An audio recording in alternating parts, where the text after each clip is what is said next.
السلام علیکم۔ اردو سفر میں آپ کا استقبال ہے۔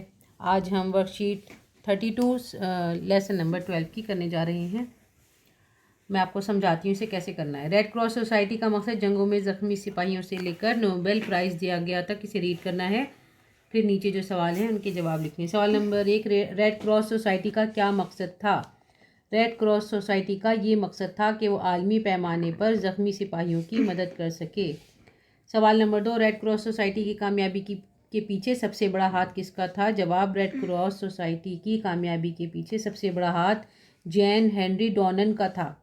سوال نمبر 3، ڈونن کا کاروبار کیوں تباہ ہو گیا؟ جواب، ڈونن بینک میں ایک عہدے دار تھا، لیکن جب اس نے ہزاروں سپاہیوں کو خاک و خون میں تڑپتا ہوا دیکھا تو اس کا دل رو پڑا۔ وہ اپنے کاروبار میں دلچسپی اور توجہ کھو چکا تھا، اس لیے اس کا کاروبار تباہ ہو گیا۔ سوال نمبر 4، 15 سال بعد سوسائٹی کا اجلاس کہاں ہوا؟ جواب، 15 سال بعد سوسائٹی کا اجلاس روم میں ہوا۔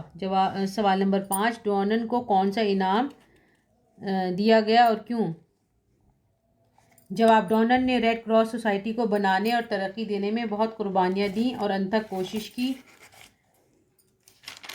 سوسائٹی کے افراد نے یہ محسوس کیا کہ اسے قابل عزت جگہ دی جانی چاہیے۔ کافی ٹائم اسے نظر انداز کیے جانے کے بعد اسے نوبل پرائز دیا گیا۔ یہ پرائز اس کی کوششوں کو سراہنے کے لیے دیا گیا۔ نمبر 5، نیچے دیے گئے لفظوں کے جملے بنائیے۔ آفت، کشمیر اکثر کسی نہ کسی آفت کا شکار رہتا ہے۔ کاروبار، مجھے ریڈی میڈ گارمنٹس کے کاروبار میں دلچسپی ہے۔ معلم، آج کل بہت سے معلم کرونا وائرس کی وجہ سے آن لائن پڑھا رہے ہیں۔ نمبر 7، نیچے لکھے ہوئے لفظوں کے واحد لکھیے۔ مقاصد، مقصد، نقصانات، نقصان، خطوط، خط، خدمات، خدمت، آفات، آفت۔ نمبر 8، نیچے لکھے ہوئے الفاظ کے متضاد لکھیے۔ دکھ، سکھ، مردہ، زندہ، مخالف، معاون، خوشی، غم۔